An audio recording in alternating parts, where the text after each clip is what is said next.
What's up everybody, welcome back to another video on the Texas Rangers report, and in this video we're going to be going over 3 trade candidates for Willie Calhoun. So if this is your first time watching the Texas Rangers report, make sure to subscribe right now because I'm your #1 source for all things Texas Rangers related on YouTube. But if you're a fan of the Texas Rangers, make sure to give this video a like, and I should be seeing a bunch of likes down there because most of you guys are fans of the Texas Rangers. Alrighty, so obviously Willie Calhoun was optioned to the minors about a month ago, and 2 days ago he was DFA'd. And I did a little bit of trade proposals in my last video, one where Steele Walker was called up and Willie Calhoun was DFA'd. So if you haven't seen that video, go check that out right now. And I did a little bit of trade candidates in that one, kind of like Brad Keller,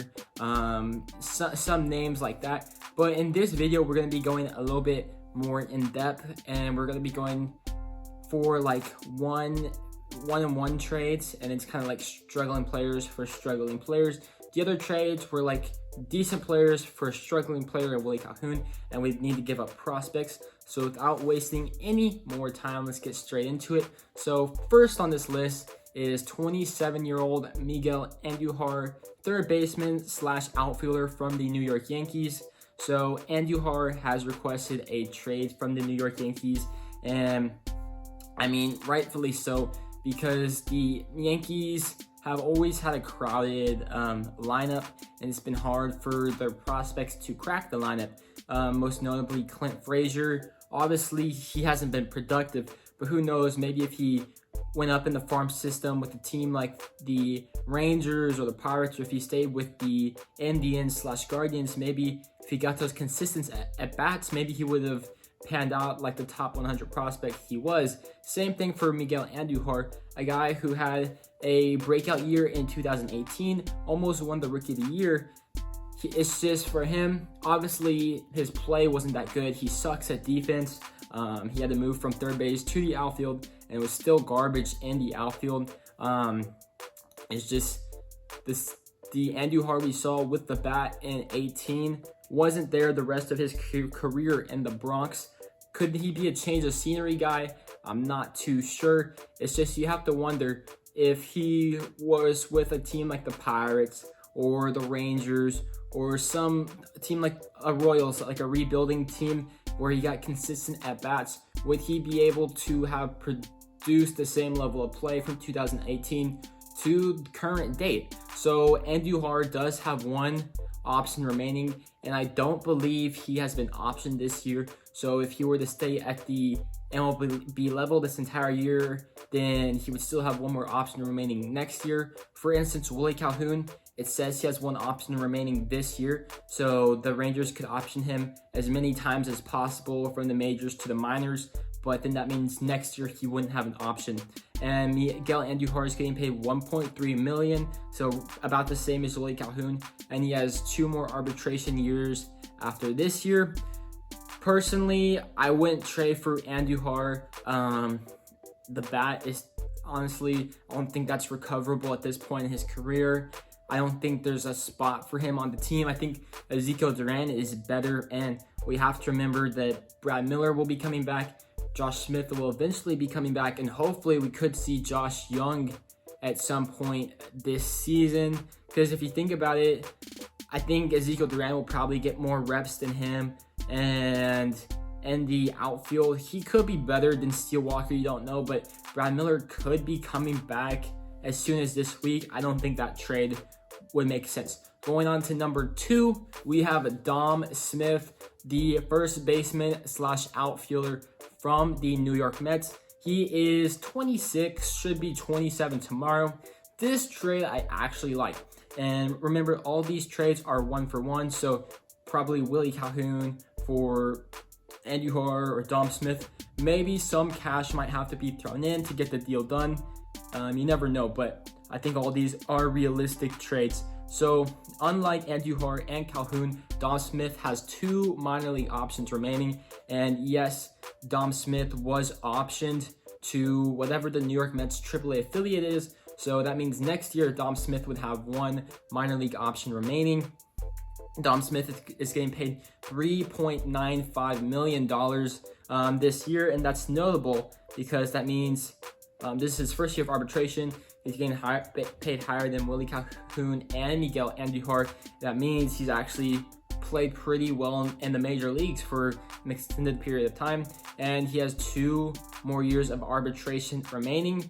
Dom Smith also is terrible at defense. He is more versatile than Willie Calhoun, as he can play first, so he could give Nate Lowe some competition, and he could also play left field, but that doesn't mean he's good at any of those positions, or he could like give Steele Walker some competition as well. However, it is notable that Dom Smith was a good major league player in 2 seasons, which was 2019 and 2020.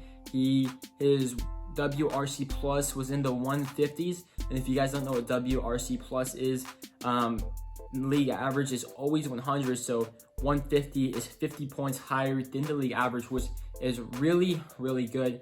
And honestly, Miguel Andujar, I think the best thing you can see from him is maybe a platoon player. I still think Dom Smith could be an everyday player, just as a change of scenery guy.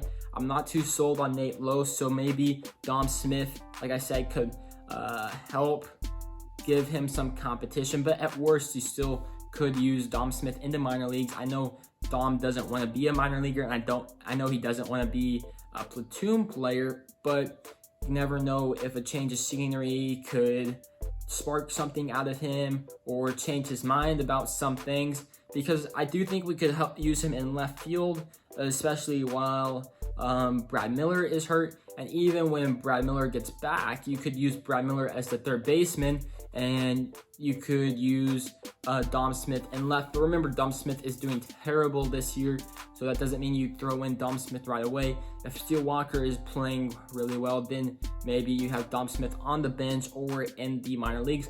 But I do like that trade because the bat has been a successful piece in the majors before, and unlike Willie Calhoun his bat was only successful 1 year in the majors, and that was 2019. Now, going on to the third guy on this list is Elieser Hernandez, the 27-year-old right-handed pitcher from the Miami Marlins. So Elieser Hernandez, going into this year, was going to be the 4th starting pitcher for the Miami Marlins. He has 2 options remaining, but just like Dom Smith, he was optioned to Miami's AAA affiliate. Don't know what their AAA affiliate is, so that means next year he would have 1 minor league option. And this is the trade I don't really like as much. If I put it in order, it'd probably be Dom Smith, Elieser Hernandez, and then Miguel Andujar, just because I do like the philosophy of having as much pitchers as possible. But the thing with Hernandez is that he's never really been a good starting pitcher in the major leagues. He did have a decent 2020 season. Remember, that was the COVID year with an ERA around 3.35 and a WAR of 0.5. But then if you accumulate that to an entire season, that'd be roughly a 1.35 WAR. So just around average starting pitcher, kind of like what Dane Dunning did last year. Dane Dunning had a 1.8, so nothing spectacular on Hernandez, but who knows if he would have been able to keep up that production for an entire season. But there is also the potential that you could use him out of the bullpen in a long relief role, or just as a middle reliever. So that's always a potential with a pitcher that I like. Unlike Andujar, the best you could do is maybe use him off the bench. But the thing with him, he's not fast, he can't field, he can't really hit right now. And with Hernandez, he's getting around 1.3 million as well, with 2 more arbitration years. So they're all relatively affordable. Dom Smith is the most expensive because he's had the most success in the major leagues, but you get him for the same amount of team control. But I don't know. You can't really expect to get a bunch from Calhoun. I think we could see 3 potential trades. One is these trades right here, a struggling player for a struggling player, because Willie Calhoun, let's face it, yes, he was a top 100 prospect. Yes, he did have a good 2019 season. And yes, his career has been hampered by injuries, but just because it's been hampered by injuries, the teams aren't going to look at it like that and be like, okay, we'll give you a top player because we think he would have produced well if he wasn't. He has not produced, so we're not going to get a really good player. So one trade would be a struggling player. So Calhoun for Andujar, Calhoun for Dom Smith, Calhoun for Hernandez. So I wouldn't mind Dom Smith or Hernandez. I don't want Andujar. Like I said, Dom Smith could be useful in left field, I think. Obviously, the defense wouldn't be great, and we could use him at first base. Maybe even DH to give Mitch Garver some days off. And then Hernandez, I don't think should be a starter anymore. We could probably use him as a relief pitcher or a long relief pitcher. And then the next trade I think would be similar to the Albert Abreu trade. Is you trade Calhoun to a team like a rebuilding team like the Royals, the Athletics, some team of that nature, and then you just get a minor league prospect that may never pan out, like a low single A guy, kind of like what we did in the Elieser Hernandez trade. You're getting a minor league player, kind of like in the Odor trade. We got Josh Stowers. He had a good season last year, but he's not really panning out this year, so at least that's getting something, but you never really expect them to make the major leagues. That's the second trade I would expect. The third trade could make it a little bit interesting. You actually get a major league talent. I would want a starting pitcher like Brad Keller or maybe German Marquez. I know that's asking a lot, but Brad Miller is injured and German Marquez isn't pitching well. And we would throw in some of our prospects, maybe Leody Taveras, Davis Wenzel, Sherman Apostle, something of that nature. Maybe we would also absorb some of the cash to maybe sweeten the deal for those teams and help our starting rotation, because like I said, I don't trust Taylor Hearn. So those are the three trades I would see happening. Like I said, I wouldn't mind Dom Smith. I wouldn't mind Elieser Hernandez. I hope it isn't one of those trades for the lower end minor league prospect that'll probably never pan out. I hope it's either trading for a major league starter or the bad player for bad player. And I know it sounds bad trading for like a bad player, but I mean, those players have actually been good in the past. So maybe with a change of scenery, you could turn them around. But if you liked the video, please give it a thumbs up down below and subscribe to the channel because I'm your #1 source for all things Texas Rangers related on YouTube. Also, make sure to check out the Discord. That link will be in the description down below. But with that being said, I'll see you on the next one. Peace.